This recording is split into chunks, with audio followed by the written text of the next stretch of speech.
ये कहानी है एक ऐसे राजा की जिसने ट्रॉय के पवित्र शहर को तबाह किया और फिर एक लंबे दर्दनाक समंदर के सफर में उलझ गया। लेकिन ये कहानी सिर्फ एक योद्धा की नहीं है, ये सच, झूठ और कहानियों के जाल की कहानी है। इथका की बर्फीली रातों में एक महल खड़ा है। किंग ओडेसियस को गए हुए पूरे 20 साल हो चुके हैं। उसके महल पर कुछ ग्रीडी और घमंडी लोगों, जिन्हें गेस्ट्स कहा जा रहा है, ने कब्जा कर लिया है। ये लोग दिन रात पार्टी करते हैं, महल की दौलत उड़ाते हैं और ओडेसियस की फेथफुल पत्नी पेनेलोपार दबाव डालते हैं कि वो उनमें से किसी एक को अपना पति चुन ले। लेकिन पेनेलोप अपनी जगह अडिग है। वो अकेली अपने कमरे में बैठी है और बस अपने पति के लौटने का सपना देखती है। इसी दौरान महल के दरवाजे पर एक अजीब साफ सफाई वाला सीन होता है। एक छोटा बच्चा एक बहुत पुराने अंधे इंसान को लेकर अंदर आता है। ये है स्टोरी टेलर एंटिनस, जो इन भटके ह्यू गेस्ट्स का लीडर है। इस अंधे मिंस्ट्रल को इंसल्ट करता है। एंटिनस कहता है कि उन्हें किसी की कहानियों में कोई इंटरेस्ट नहीं है, लेकिन वो बच्चा सबको वार्निंग देता है कि ये दुनिया का सबसे महान स्टोरी टेलर है और जब ये बोलता है तो इसके शब्द में एक अजीब सा मैजिक होता है। जो बोला जाता है वो सचमुच सामने दिखने लगता है। स्टोरी टेलर अपनी लायर ट्यूनिंग करता है और एक नोट बजाता है और तभी महल के दरवाजे खुलते हैं और हवा के साथ एक ऐसी मैजिकल दुनिया शुरू होती है जहाँ वो ओडेसियस की कहानी बयां करना शुरू करता है। एक ऐसी कहानी जिसमें हेरोइज्म के साथ साथ दर्द और गिल्ट की गहराई भी है। दुनिया जिसे एक प्यार या सम्मान की लड़ाई मनती थी, उसका सच बिल्कुल अलग था। ओडेसियस ने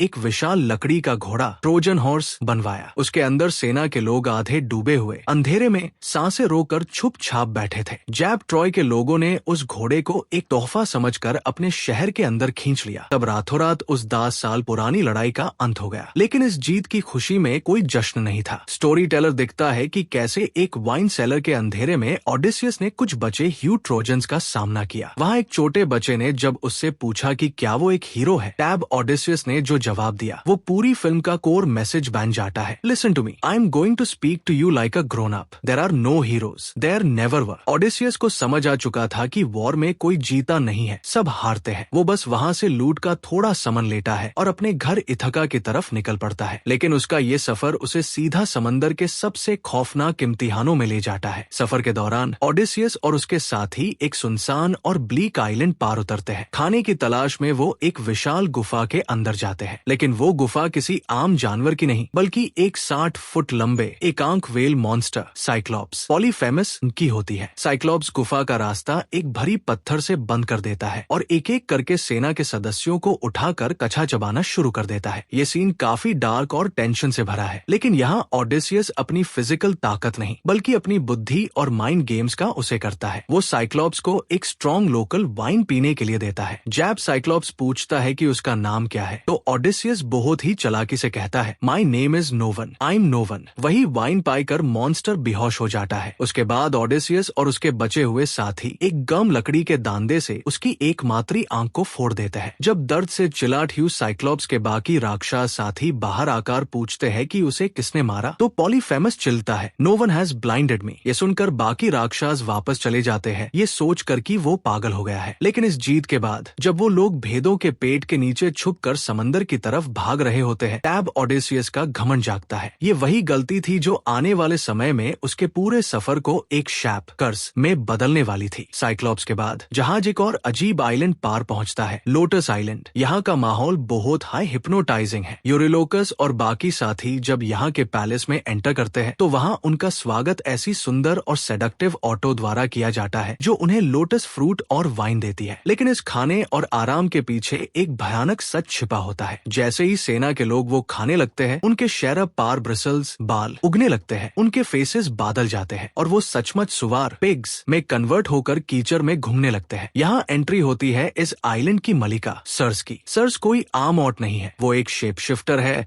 और बिल्कुल पेनेलोप की तरह दिखती है। ओडेसियस जैब अपनी सेना को बचाने वहां जाता है तो सर्स के साथ उसका एक डीप साइकोलॉजिकल और इंटेलेक्चुअल गेम शुरू होता है। सर्स यूज ये रियलाइज कराने की कोशिश करती है कि वॉर के बाद जो ट्रॉमा और गिल्ट उसके अंदर बैठ गया है वो उसे कभी चैन से जीने नहीं देगा। सर्स के साथ इस दौरान ओडेसियस को कई दिनों तक रुकना पड़ता है। हालांकि वो वहाँ फंसा रहता है, लेकिन ये जगह उसके अकेलेपन और उसके इनर डीमंस को बाहर ले आती है। सर्स के आइलैंड पार सच और झूठ की ऐसे सेनार बाउंड्री धुंधली होने लगती है। अपने आने वाले भविष्य को देखने के लिए ओडेसियस और सर्ज एक डार्क और स्कैरी जगह पर उतरते हैं, दी अंडरवर्ल्ड, मौत की दुनिया। वहाँ पहुंचकर ओडेसियस एक खाई ट्रेंच खोदता है और ब्लड लाइबेशन से आत्माओं को बुलाता है। एक एक करके पुराने साथी और दुश्मन अंधेरे से निकल कर आते हैं। सबसे पहले मिलता है ब्लाइंड प्रोफेट टिरेसियस, जो उसे वार्निंग देता है कि इथका में उसके घर का क्या हाल हो चुका है। उसके बाद वहाँ आता है एगमेम्नन का गोस्ट, जिसे उसकी पत्नी ने धोखे से मार दिया था। एगमेम्नन ओडेसियस को वार्निंग देता है, don't trust your wife Odysseus, don't tell her the whole truth. आखिर में महान वॉरियर एक्किल्स का गोस्ट मिलता है। जब ओडेसियस कहता है कि एक्किल्स का नाम हमेशा अमर रहेगा, तो एक्किल्स रुला डीन वाला जवाब देता है, I'd rather be a no one crawling on the surface of the earth than a famous corpse. Better to be a slave among the living than a king among the dead. ये underworld का सफर Odysseus की आत्मा को झकझोर कर रख देता है। यूं समझ आ जाता है कि चाहे वो कितना भी बड़ा योद्धा क्यों ना हो, मौत और डर से कोई नहीं भाग सकता। जब ओडेसियस समंदर और अंडरवर्ल्ड में भटक रहा है, तब कहानी का रुख वापस इथका की तरफ मुड़ता है। महल की हालत बहुत खराब हो चुकी है। एंटोनस और यूरिमाकस जैसे ग्रीडी लोग वहाँ रोज राज कर रहे हैं, वाइन पी रहे हैं और पेनेलोप को परेशान कर रहे हैं। लेकिन पेनेलोप की चालाकी यहाँ देखने लायक होती है। वो उन सभी सूटर से कहती है कि वो एक हाई शार्ट पार किसी एक को चुनेगी, जब वो अपने ससुर के लिए एक डेथ श्राउड कफन पूरा बन लेगी। दिन भर वो बड़े ध्यान से उस कपड़े को बनती है, लेकिन रात को छुप कर उस पूरी वीविंग को उधेड़ देती है। ये उसका एक रूमानी तरीका है समय को रोकने का, अपने पति के इंतजार के लिए। महल के अंदर स्टोरी टेलर अभी भी वही है। वो उन ग्रीडी लोगों के बीच रहकर उन्हें टॉन्ट करता है, गुस्से में लाता है, और उन्हें नहीं पता कि ये अंधा मिंस्ट्रल किसी बहुत बड़े तूफान की आने की खबर दे रहा है। सफर के आखिरी पड़ाव पर ओडेसियस को दो सबसे खतरनाक समुद्री चुनौतियों का सामना करना पड़ता है। पहला है सायरन्स का संगीत। ये ऐसी मैजिकल समंदरी आत्माएं हैं जिनका गाना सुनकर कोई भी नाविक अपने होश खो बैठता है और समंदर में कूदकर जान दे देता है। ओडेसियस अपनी सेना के सभी सदस्यों के कानों में मोम वैक्स भर देता है ताकि वो कुछ न सुन सके, लेकिन ओडेसियस खुद वो संगीत सुनना चाहता है, इसीलिए वो खुद को जहाज के मस्त से कास कर बंधवा लेता है। जब वो सायरन्स की आवाज सुनता है तो वो एक्सटेसी और अगोनी के बीच झूल जाता है। यूं समझ आता है कि आर्ट और स्टोरी टेलिंग कितनी शक्तिशाली हो सकती है। तुरंत बाद जहाज को एक और खतरे से गुजरना पड़ता है। एक तरफ विशाल वर्लपूल चैरिब्डिस और दूसरी तरफ 6 हेडेड मॉन्स्टर सिला। इस भयानक स्थिति में ओडेसियस को अपनी सेना के कुछ लोगों को खोना पड़ता है और खुद स्टोरी टेलर भी इस डेडली क्लैश में बुरी तरह घायल हो जाता है, लेकिन किसी तरह वो बचे हुए टुकड़े पर जिंदा भाग कर निकलते हैं। वापसी में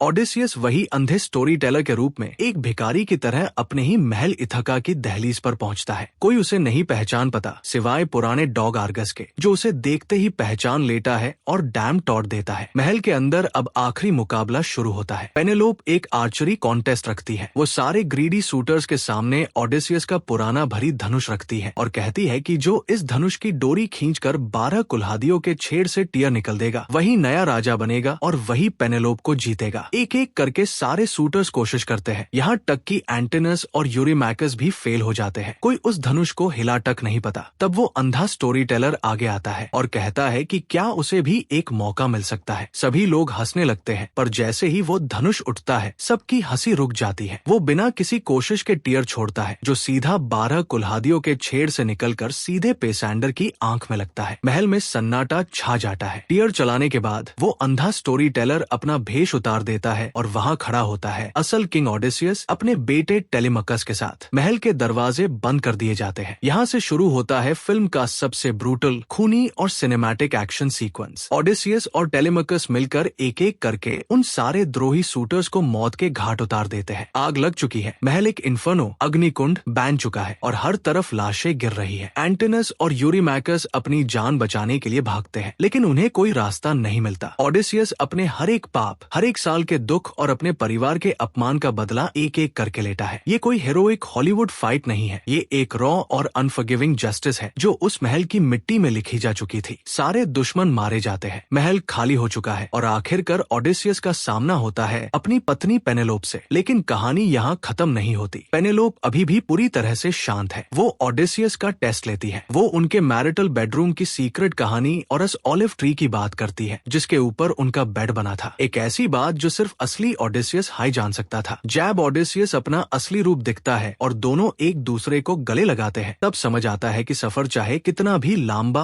और अंधेरा क्यों ना हो, एंड में इंसान को अपने घर, अपनी रूट्स और अपने अपनों के पास ही लौटना पड़ता है। फिल्म के एंड में ओडेसियस और पेनेलोपस ऑलिव ट्री के नीचे बैठते हैं और स्टोरी टेलर की आवाज बैकग्राउंड में आती है। एक ऐसी कहानी जो हमेशा के लिए अमर हो गई। अगर आपको ये डिटेल्ड एक्सप्लेनेशन पसंद आई हो तो वीडियो को लाइक करें, चैनल को सब्सक्राइब करें और कमेंट करके बताएं कि आपको इस फिल्म का सबसे बेस्ट पार्ट कौन सा लगा।